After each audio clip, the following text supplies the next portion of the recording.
ہوتا ہے نا وہ اصل بندہ ہوتا ہے، اور پھر جب اس کو ایمان ملتا ہے پھر وہ بہت اونچے مقام پہ چلا جاتا ہے۔ تو پرفیکٹ کوئی نہیں، غلطیاں ہوتی ہیں، اللہ رب العالمین اس کے پردے رکھ لیتے ہیں، پھر اندر صاف ہونا چاہیے۔ میں نے پچھلے دنوں میں ایک بات سنائی تھی گوتم بدھ کے بارے میں، جو بدھ مت کا بانی ہے، بدھزم کا۔ تو اس کا نا ایک دوست تھا ملک مین، دودھ والا۔ اس نے گوتم کو انوائٹ کیا کہ میرے فارم پہ آؤ، فارم ہاؤس پہ، آپ کو فریش دودھ نکال کے دوں گا، لیکن میری شرط یہ ہے کہ آپ نے مجھے کوئی نصیحت کرنی ہے وہاں پہ۔ تو وہ آ گیا، جگ لے کے آیا نا جس میں دودھ لینا تھا، اس میں کچھ مٹی شٹی ڈال کے تو گندا کر کے لے کے آیا۔ تو اس نے کہا پہلے نصیحت والی بات سناؤ گے تو پھر دودھ ملے گا۔ اس نے کہا نہیں، پہلے دودھ نکالو پھر میں نصیحت کرتا ہوں، یہ میرا برتن ہے، اس میں دودھ نکال دو۔ اس نے جگ لیا، جب اپنی گائے کا دودھ نکالنے کا دیکھا جگ تو گندا ہے، تو اس نے پہلے اس کو دھویا، صاف کیا، اور اس میں دودھ نکالا اور اس کو دے دیا۔ اس نے کہا بھی نصیحت والی بات سناؤ جی۔ اس کا نصیحت ہو گئی ہے، جو جگ میں نے دیا تھا آپ کو اس میں دودھ کیوں نہیں نکالا؟ اس نے کہا وہ گندا تھا، اس میں دودھ ڈال بھی دیتے، اتنی بڑی نعمت اگر میں اس میں ڈال بھی دیتا اس کا کوئی فائدہ نہیں ہونا تھا، وہ یوزیبل نہیں تھا، اس لیے میں نے اس کے اندر دودھ نہیں ڈالا۔ اس نے کہا بس میری نصیحت بھی ہو گئی ہے۔ بے شک بندہ جتنے مرضی وہ ظاہری اعمال کرتا رہے نا، جب تک اس کا اندر جگ صاف نہیں نہ ہوتا، پیالہ صاف نہیں ہوتا اندر سے، تو وہ یوزیبل نہیں ہوتی، وہ برکت نہیں بنتی، وہ رحمت نہیں بنتی، وہ استعمال کے قابل نہیں ہوتی، اس کے اندر جان نہیں پیدا ہوتی۔ پہلے اپنے جگ صاف کرو، اپنے اندر کو ٹھیک کرو، اس کے بعد یہ جو ساری چیزیں ہیں فائدہ دیتی ہیں، اللہ کی نعمتیں بھی فائدہ دیتی ہیں۔ تو اپنے آپ کو ٹھیک کرنا پڑے گا۔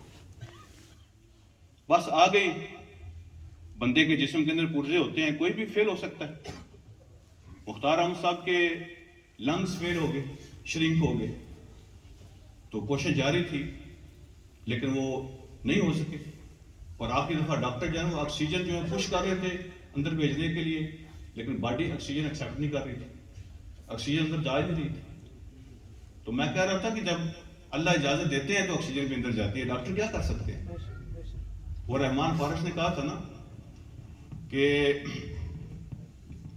یوں بنی ہیں رگیں جسم کی، ایک نس ٹس سے مس اور بس۔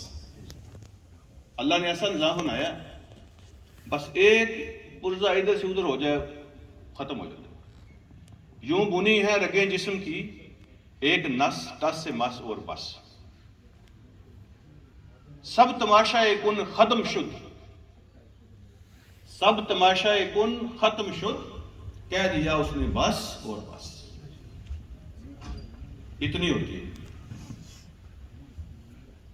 بھائی۔ جو لنگز ہوتے ہیں نا، وہ مختار احمد قدر کے ہوں یا میرے ہوں یا آپ کے ہوں، وہ سارے ایک جیسے ہی ہوتے ہیں۔ اگر وہ فیل ہو سکتے ہیں تو میرے بھی ہو سکتے ہیں، اگر اس کے ہو سکتے ہیں تو آپ کے نہیں ہو سکتے۔ کسی نے لوہے کے بنوائے ہوئے ہیں یا کسی کے پتھر کے بنے ہوئے ہیں، یا کوئی لکھوا کے لایا کہ میرا کچھ نہیں ہوگا، تو کسی وقت بھی کسی کا ہو سکتا ہے نا۔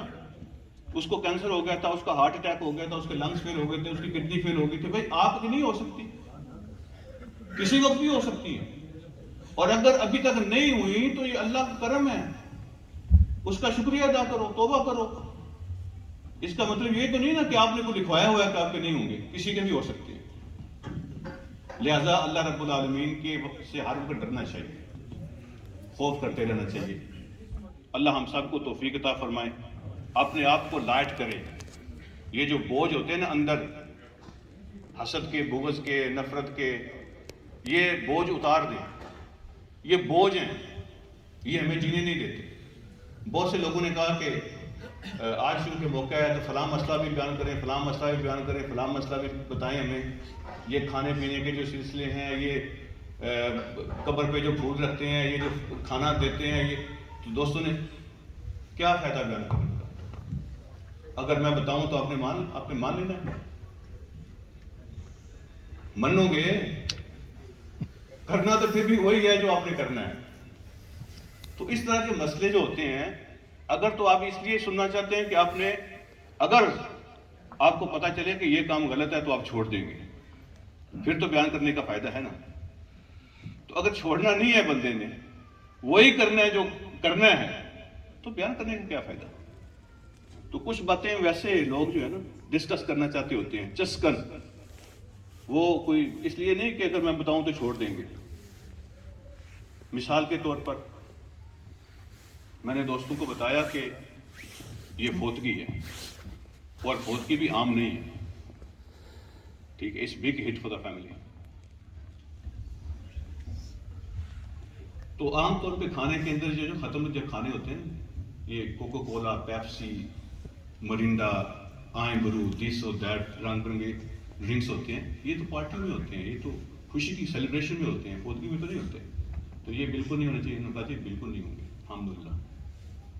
تو میں نے کہا کہ جو روٹی ہے نا یہ ضرورت ہے، یہ تو انسان نے کھانی ہوتی ہے نا. بڑے سے بڑا بھی کسی کا نقصان ہو جائے تو روٹی تو اس نے کھانی ہے نا، یہ ضرورت ہے. تو اس کو ضرورت کی حد تک ہی رکھنا. تو کچھ دوست نے کہا کہ فروٹ لے آئیں. میں نے کہا بھائی کس لیے؟ اس کی کوئی سگنیفیکینس تو ہونا چاہیے نا، کیوں چاہیے فروٹ ہمیں؟ کیا عام روٹین میں جب ہم گھر میں کھانا کھاتے ہیں تو 5-7 فروٹ بھی رکھے ہوتے ہیں؟ کہتے نہیں ہوتے. عام روٹین میں جب گھر میں کھانا کھائیں خیر خیریت کے دنوں میں، تو کیا یہ فروٹ بھی 5-7 ہوتے ہیں ٹیبل پہ؟ نہیں ہوتے. تو جب اس طرح کی فوتگی ہو تو پھر فروٹ کی کیا ضرورت ہے؟ کیوں چاہیے؟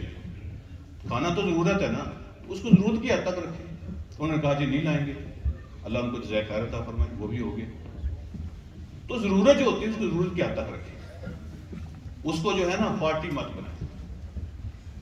پھر ایک سیریس مسئلہ ہے جو واقعتاً اس کی ضرورت ہے سمجھنے کی، اور میں بات ختم کرتا ہوں کہ اس طرح کے جو واقعات ہو جاتے ہیں تو عدت کا کیا مسئلہ ہوتا ہے. میں نے کہا کہ زیادہ تر مرد ہوں گے تو وہاں پہ عدت کی بات کرنے کی ضرورت نہیں ہوگی. تو انہوں نے کہا جی خواتین بھی ہوں گی، مردوں کو بھی تو سمجھنے کی ضرورت ہوتی ہے نا. تو بتائیں کہ کیا مسئلہ ہے. تو میرے بھائی گزارش ہے، بہت ساری چیزیں جو ہے نا ہماری کلچرل، اس کا دین کے ساتھ کوئی تعلق نہیں ہے. اگر کسی کا خاوند فوت ہو جائے نا تو اس خاتون نے 4 مہینے 10 دن غم شو کرنا ہے، اور باقی جتنے بھی رشتہ دار ہیں وہ 3 دن سے زیادہ غم کے لیے کوئی مجلس نہیں کر سکتے.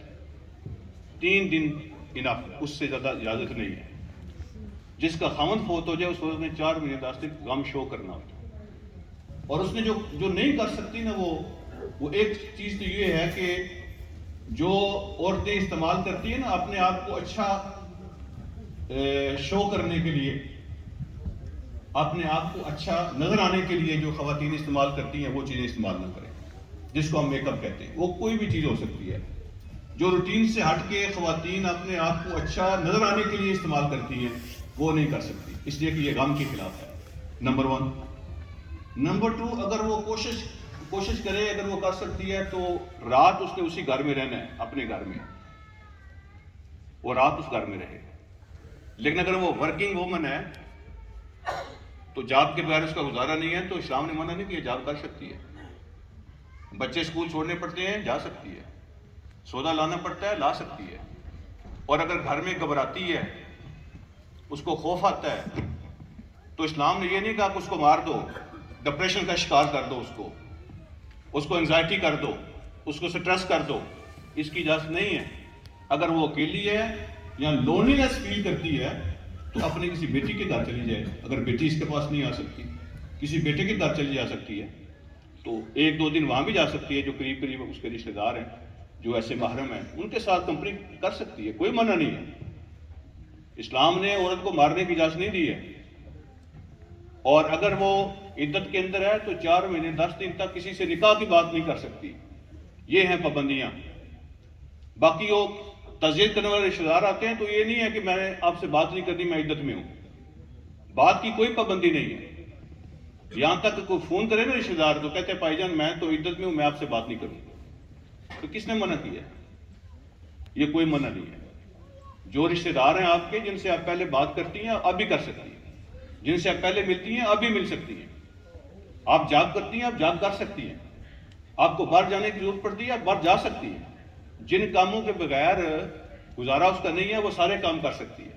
میں نے کے صرف 3 کام نہیں کرنے اس نے، یہ میک اپ نہیں کرنا، لیکن وہ صفائی ستھرائی کا خیال رکھ سکتی ہے، کوئی مسئلہ نہیں ہے، اور اگر وہ کر سکتی ہو تو رات گھر کے باہر نہیں رہ سکتی، اور تیسری بات یہ ہے کہ وہ نکاح نہیں کر سکتی۔ باقی ساری چیزیں کلچرل ہیں، وہ یہ بھی نہ کرے وہ بھی نہ کرے، وہ یہ سب کلچرل ہے، دین کا کوئی اس کے ساتھ تعلق نہیں۔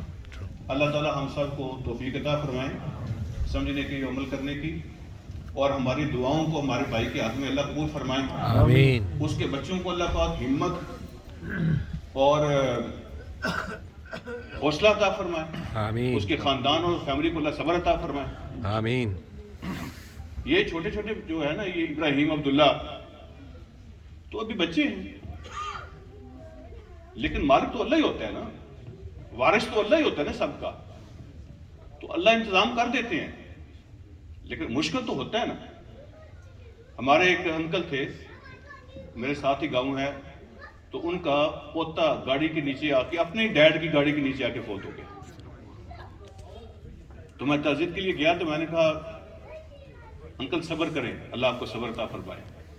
تو کہنے لگے قاری صاحب کہنا تو بڑا آسان ہے، کرنا بڑا اوکھا ہے، دعا تو کرتے ہیں اللہ ہمت دے، لیکن اوکھا بہت ہے، واقعی بہت مشکل ہوتا ہے، لیکن اللہ سے جب دعا مانگتے ہیں اللہ توفیق بھی دے دیتے ہیں۔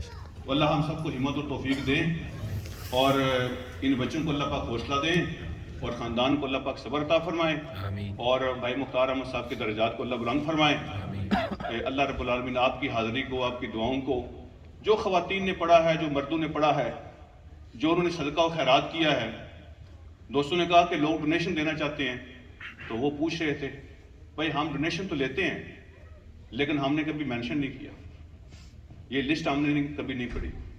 اگر آپ نے ڈونیشن دینی ہے، اللہ کو پتہ ہے آپ نے کیا دیا اور کس کے لیے دیا، تو آپ دے سکتے ہیں، تو لسٹ پڑھنے والا کام یہاں کوئی نہیں ہوگا، نہ ہی ہم نے کبھی نام لکھا ہے، نہ ہی ہم نے کبھی اناؤنس کیا ہے۔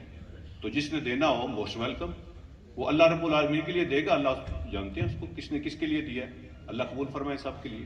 تو میں قاری صاحب سے درخواست کرتا ہوں ونس اگین کہ وہ دعا فرمائیں گے، اس کے بعد انشاءاللہ کھانے کا انتظام۔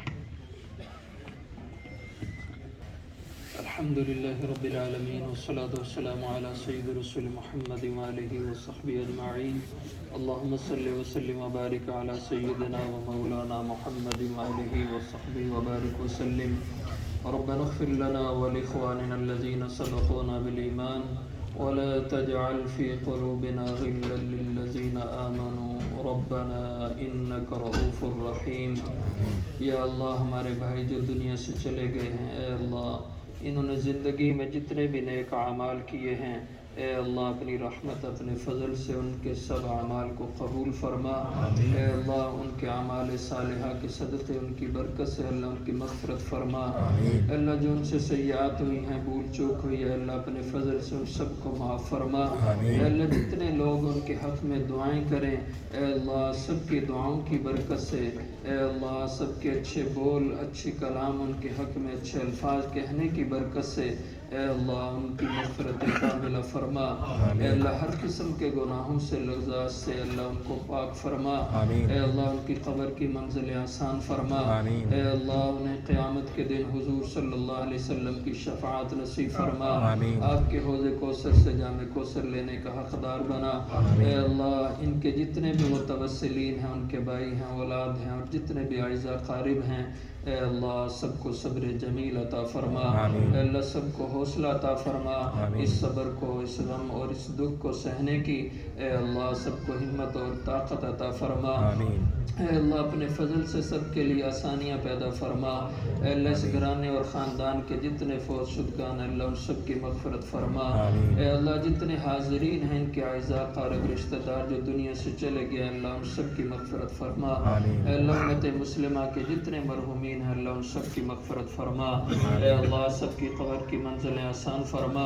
اے اللہ ہم سب کو اپنی موت قبر آخرت کی تیاری کی توفیق عطا فرما آمین۔ اے اللہ اچھے اعمال کی توفیق عطا فرما آمین۔ برے اعمال سے بچنے کی توفیق عطا فرما آمین۔ اے اللہ آپس میں الفت محبت کی زندگیاں نصیب فرما آمین۔ اچھے اخلاق سے ہمیں متصف فرما اچھی صفات اچھی عادات ہم سب کو نصیب فرما آمین۔ اے اللہ سب کے لیے اچھا انسان اور بہترین انسان بننے کی ہم سب کو توفیق عطا فرما اے اللہ اپنے احکام پہ چلنے کی توفیق عطا فرما اپنے محبوب کریم صلی اللہ علیہ وسلم کی سنتیں آپ کی ادائیں اپنانے کی توفیق عطا فرما اے اللہ ہم سب کو دین کی راہ پہ چلنا ہمارے لیے آسان بنا اے اللہ ہم سب کی دعاؤں کو ان کے حق میں قبول فرما صلی اللہ تعالی علی رسول خلق محمد